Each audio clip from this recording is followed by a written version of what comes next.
નમસ્કાર મિત્રો, તમારું સ્વાગત છે ધ લો ટાઈમ ચેનલ પર। આજે આપણે ખૂબ જ મહત્વના વિષય પર વાત કરવા જઈ રહ્યા છીએ, જમીન વારસાઈના નિયમોમાં થયેલા નવા ફેરફાર વિશે।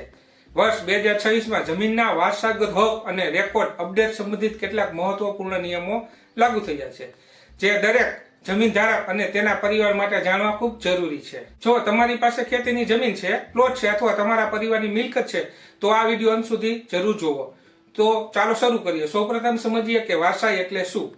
વારસાઈનો અર્થ એ થાય છે કે જ્યારે જમીનના માલિકનું અવસાન થાય ત્યારે તેની મિલકત કાયદેસર રીતે તેના વારસદારોના નામે દાખલ કરવામાં આવે। સામાન્ય રીતે તેમાં પત્ની, પુત્ર, પુત્રી અથવા માતા પિતા સામેલ હોય છે। અત્યાર સુધી ઘણા લોકો વારસાઈ દાખલ કરવાની પ્રક્રિયા વર્ષો સુધી ટાળી દેતા હતા, પરિણામે જમીનના રેકોર્ડ જૂના રહેતા અને પછી વેચાણ અથવા લોન અથવા કાયદાકીય કામોમાં મોટી મુશ્કેલીઓ ઊભી થતી હતી। આ સમસ્યાને ધ્યાનમાં રાખીને સરકાર દ્વારા વારસાઈ એન્ટ્રીને લઈને નવા નિયમો વધુ કડક બનાવવામાં આવ્યા છે। હવે આપણે સમજીએ 2026માં શું બદલાયું છે। નવા નિયમ મુજબ જમીનના માલિકના અવસાન પછી નિશ્ચિત સમય મર્યાદામાં વારસાઈ દાખલ કરવી જરૂરી બનશે। જો સમયસર અરજી નહીં કરવામાં આવે તો દંડ અથવા અન્ય વહીવટી કાર્યવાહી થઈ શકે છે। સરકારનો મુખ્ય હેતુ જમીનના રેકોર્ડને ડિજિટલ અને અપડેટ રાખવાનો છે। હવે મોટાભાગની પ્રક્રિયા ઓનલાઈન રેકોર્ડ સિસ્ટમ સાથે જોડાઈ રહી છે, એટલે જમીનના માલિકનું નામ બદલવાનું કામ વધુ પારદર્શક બનશે। હવે આપનો પ્રશ્ન આવે કે વારસાઈ દાખલ કરવાની પ્રક્રિયા શું છે, તો ચાલો તેને સરળ ભાષામાં સમજીએ। સૌપ્રથમ જમીનના માલિકનું અવસાન પ્રમાણપત્ર મેળવવું પડશે, પછી વારસદારોની માહિતી સાથે અરજી તૈયાર કરવી પડશે, તે પછી તાલુકા કચેરી અથવા ઈ ધરા કેન્દ્રમાં અરજી સબમિટ કરવી પડશે। આ સાથે કેટલીક જરૂરી દસ્તાવેજો આપવાના રહેશે, જેમ કે અવસાન પ્રમાણપત્ર, 7/12નો ઉતારો, 8ની નકલ, વારસદારોના ઓળખ પુરાવા, પરિવાર વૃક્ષ એટલે કે ફેમિલી ટ્રી, પેઢીનામું। આ દસ્તાવેજની ચકાસણી થયા પછી મ્યુટેશન એન્ટ્રી નોંધવામાં આવે છે। જો કોઈ વાંધો ન આવે તો નક્કી થયેલા સમયગાળામાં જમીનના રેકોર્ડમાં વારસદારોના નામ દાખલ થઈ જાય છે। હવે આપણે એ સમજીએ કે આ ફેરફાર શા માટે મહત્વનો છે। ઘણા ગામોમાં આજે પણ જમીન દાદા અથવા પિતાના નામે હોય છે, જ્યારે વાસ્તવમાં તેનો ઉપયોગ સંતાનો કરતા હોય છે। આ સ્થિતિમાં કાયદાકીય સમસ્યાઓ ઊભી થઈ શકે છે।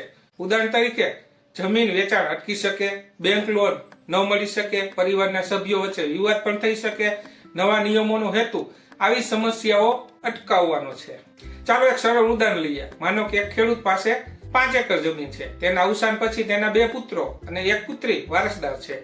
જો વારસાઈ દાખલ નહીં કરવામાં આવે તો જમીન હજુ પણ મૂળ માલિકના નામે જ રહેશે। ભવિષ્યમાં વેચાણ કે વહેંચણી કરવી મુશ્કેલ બની શકે છે, પરંતુ જો સમયસર વારસાઈ દાખલ કરવામાં આવે તો ત્રણેય વારસદારોના નામ કાયદેસર રીતે દાખલ થઈ જશે। હવે વાત કરીએ તમારે કે મારે એટલે કે લોકોએ શું કરવું જોઈએ। જો તમારા પરિવારની કોઈ જમીન હજુ પણ જૂના માલિકના નામે છે તો શક્ય તેટલું વહેલી વારસાઈ દાખલ કરવાની પ્રક્રિયા શરૂ કરો। દસ્તાવેજો તૈયાર રાખો અને તાલુકા કચેરીમાં માહિતી મેળવો। ખાસ કરીને ગામડાઓમાં લોકો જાણકારીના અભાવે આ પ્રક્રિયા ટાળી દે છે, પરંતુ હવે આવું કરવું જોખમી બની શકે છે। મિત્રો, અહીં એક મહત્વની વાત ધ્યાનમાં રાખો, વારસાઈ દાખલ કરવી માત્ર કાયદાકીય ફરજ નથી, તે તમારા પરિવારના ભવિષ્ય માટે સુરક્ષા પણ છે। આજે રેકોર્ડથી મિલકત સુરક્ષિત રહે છે, વિવાદો ઓછા થાય છે, કાયદાકીય પ્રક્રિયા સરળ બને છે। સરકારનો પ્રયાસ છે કે જમીનના બધા રેકોર્ડ સંપૂર્ણ રીતે અપડેટ અને ડિજિટલ બને। આ માટે લોકોનો સહકાર ખૂબ જરૂરી છે। જો દરેક જમીનધારક સમયસર વારસાઈ દાખલ કરશે તો ભવિષ્યમાં જમીન સંબંધિત ઘણા વિવાદો ટાળી શકાય છે। આમ એક રીતે જોઈએ તો જમીન આપણા પરિવારનો આધાર સ્તંભ છે અને એટલે જ એની વારસાઈના નિયમો સમજવા એ આપણા માટે સૌથી ખૂબ જ જરૂરી છે। 2026થી અત્યંત મહત્વપૂર્ણ નવા નિયમો લાગુ છે। આજે આપણે એકદમ સરળ ભાષામાં તેને સમજીએ કે આ ફેરફારો તમારા પરિવારની સંપત્તિ અને ભવિષ્ય પર કેવી અસર કરશે। આ 2026થી જે નિયમો અમલમાં આવશે તેનું પાલન ન કરવું એ માત્ર એક નાની ભૂલ નહીં ગણાય, તેનાથી ભવિષ્યમાં મોટી કાયદાકીય ગૂંચવણો ઊભી થઈ શકે છે, આર્થિક દંડ પણ થઈ શકે છે। ચાલો એ બધી મુશ્કેલીઓથી બચવા માટેની તૈયારી આપણે આજથી જ શરૂ કરવી જોઈએ। સૌથી પહેલા અને સૌથી પાયાનો નિયમથી શરૂઆત કરીએ, એટલે કે પાયાથી જોઈએ તો હવેથી જમીન માલિકના અવસાન પછી તેમના તમામ સીધી લીટીના વારસદારોના નામ જમીન સરકારી રેકોર્ડમાં દાખલ કરવા ફરજિયાત કરી દેવામાં આવ્યા છે। આ ફેરફાર નાનો લાગે છે પણ એ બહુ શક્તિશાળી છે। એનો મુખ્ય હેતુ શું છે ખબર છે?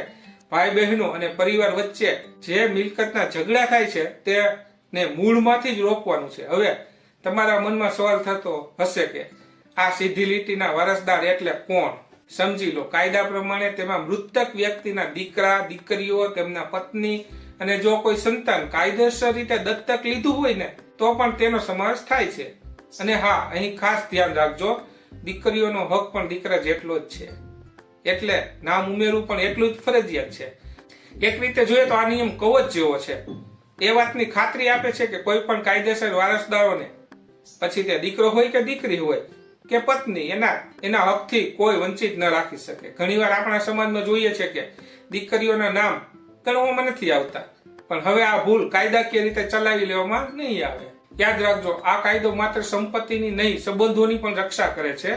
તો આખી પ્રક્રિયા કામ કઈ રીતે કરશે? બહુ જ સરળ છે. બધા જ વારસદારોના નામ સરકારી રેકોર્ડ એટલે કે 7/12 ઉતારામાં ચડાવી દેવા. એકવાર બધાના નામ દાખલ થઈ જાય એટલે પછી જો પરિવારના બધા સભ્યો ભેગા મળીને એકબીજાની સંમતિથી કોઈના હકમાં ફેરફાર કરવા માંગતા હોય અથવા કોઈ પોતાનો હક જતો કરવા માંગતા હોય તો એ બિલકુલ કરી શકે છે. પણ યાદ રાખજો, શરૂઆત તો બધાના નામ ઉમેરવાથી જ કરવી પડશે. આ નિયમોનો હેતુ પૈસા અને હિસાબ કિતાબમાં એકદમ સ્પષ્ટતા લાવવાનો છે. એક ઉદાહરણથી સમજીએ. માની લો કે કોઈ ખેડૂત પાસે 5 વીઘા જમીન છે, એમાંથી 4 વીઘા ખેતીની જમીન છે અને 1 વીઘો ઉપર તે પોતાનું મકાન એટલે કે ઘર બનાવવા માટે બિનખેતી કરાવેલી છે. હવે નવા નિયમ મુજબ ખેતીના 4 વીઘા અને એને થયેલી 1 વીઘા, આ બંનેના સરકારી રેકોર્ડ અને સર્વે નંબર અલગ અલગ હોવા ફરજિયાત છે.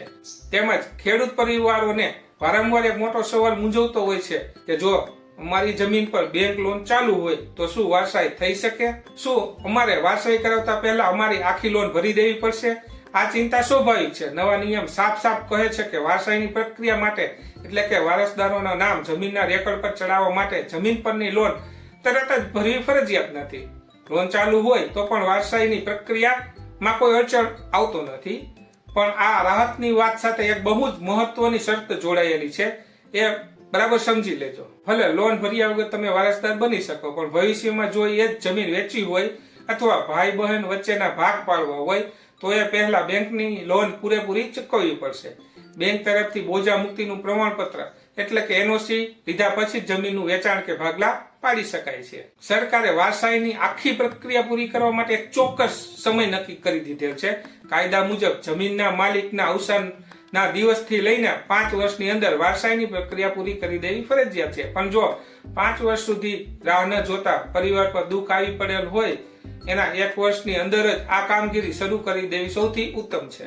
તેનાથી ફાયદો એ થાય છે કે ભવિષ્યની બિનજરૂરી દોડધામ, મુશ્કેલીઓથી બચી શકાય છે. જો કોઈ કારણસર આ 5 વર્ષ સમય મર્યાદા ચૂકી જવાય તો સરકારી નિયમ પ્રમાણે 1000 રૂપિયાનો દંડ ભરવો પડશે. પણ હું તમને સ્પષ્ટ કહી દઉં, અસલી નુકસાન આ 1000 રૂપિયાનું નથી. અસલી નુકસાન તેનાથી ઘણું મોટું છે. સમયનો વ્યય, વધતી જતી મુશ્કેલીઓ, જેમ વર્ષો પસાર થતા જશે તેમ જૂના દસ્તાવેજો શોધવામાં અઘરા બની જશે. પરિવારના નવા સભ્યો પણ ઉમેરાશે એટલે કે વારસદારોની યાદી લાંબી થશે અને જે પ્રક્રિયા આજે સરળતાથી પતી શકે છે એ 10 કે 15 વર્ષ પછી ખૂબ જ જટિલ અને ખર્ચાળ બની જશે. એટલે સાચી સમજદારી એમાં જ છે કે આ કામ સમયસર પતાવી દેવું જોઈએ. તેમજ જો કોઈ એવા વારસદારો છે જેમની ઉંમર 18 વર્ષથી ઓછી છે એટલે કે સગીર છે, આ નિયમ એ ખાતરી કરવા માટે છે કે કોઈ પણ સંજોગોમાં બાળકના ભવિષ્ય સાથે છેડછાડ ન થાય. અહીં ખૂબ જ વ્યવહારુ અને ગંભીર પ્રશ્નો ઉભા થાય છે. અહીં એક બહુ જ વ્યવહારુ અને ગંભીર પ્રશ્ન ઉભો થાય છે. માની લો કે વારસદારોના એક સગીર બાળક છે અને પરિવાર પર અચાનક કોઈ મુસીબત આવી જેના કારણે જમીન વેચવી ખૂબ જરૂરી બની ગઈ, તો શું કરવું? કારણ કે કાયદો એવું કહે છે કે સગીર બાળકના મિલકતના દસ્તાવેજ પર સહી ન કરી શકે. તો આ ગૂંચવણનો ઉકેલ શું હોઈ શકે? આવી નાજુક પરિસ્થિતિ માટે કાયદામાં એક સ્પષ્ટ રસ્તો બતાવવામાં આવ્યો છે. જમીન વેચતા પહેલા તમારે સ્થાનિક કોર્ટ પાસેથી પરવાનગી લેવી પડશે. કોર્ટની મંજૂરી મળ્યા પછી જમીન વેચવાથી જે પૈસા સગીરના બાળકના હિસ્સામાં આવે એ પૂરેપૂરી રકમ એ બાળકના નામે કોઈ રાષ્ટ્રીયકૃત બેંકમાં ફિક્સ ડિપોઝિટ એટલે કે એફડી તરીકે જમા કરાવવી પડશે. અને આ એફડી કરાવ્યાનો જે પુરાવો છે તેની રસીદ ફરીથી કોર્ટમાં જમા કરાવવી પડશે. પછી જમીનનું વેચાણ કાયદેસર ગણાશે. મિત્રો, આ પ્રક્રિયાને ઝડપી અને સરળ બનાવવા માટે તમારે કયા દસ્તાવેજો તૈયાર રાખવા પડશે અને આગળ શું પગલાં લેવા પડશે? જ્યારે પણ તમે વારસાઈ માટે અરજી કરવા જાઓ ત્યારે આટલા દસ્તાવેજો તમારી ફાઇલમાં તૈયાર રાખજો જેથી વારંવાર ધક્કા ન ખાવા પડે. યાદી નોંધી લેજો. પહેલું, મૃતક નું મરણ પ્રમાણપત્ર, બીજું જમીનનો તાજો 7/12 અને 8 ઉતારો, ત્રીજું બધા જ વારસદારોના આધાર કાર્ડ અને પાન કાર્ડની નકલ, ચોથું વારસાઈ માટે ઓનલાઈન અરજી અને પાંચમું જો જમીન પર લોન ચાલતી હોય તો બેંકના કાગળો સાથે આટલી તૈયારી હશે તો તમારો સમય અને શક્તિ બંને બચશે. આ નિયમો માત્ર કાયદાકીય કલમો નથી પણ તમારા પરિવારના સુરક્ષિત ભવિષ્યની ચાવી છે. જો તમે સમયસર અને સાચી રીતે વારસાઈની કાર્યવાહી કરશો તો તમે માત્ર સરકારી દંડ કે કાયદાકીય મુશ્કેલીઓથી જ નહીં બચો પણ સૌથી અગત્યનું તમે તમારા પરિવારની સંપત્તિ અને એનાથી પણ વધારે કિંમતી એવા પારિવારિક સંબંધોને પણ સાચવી શકશો.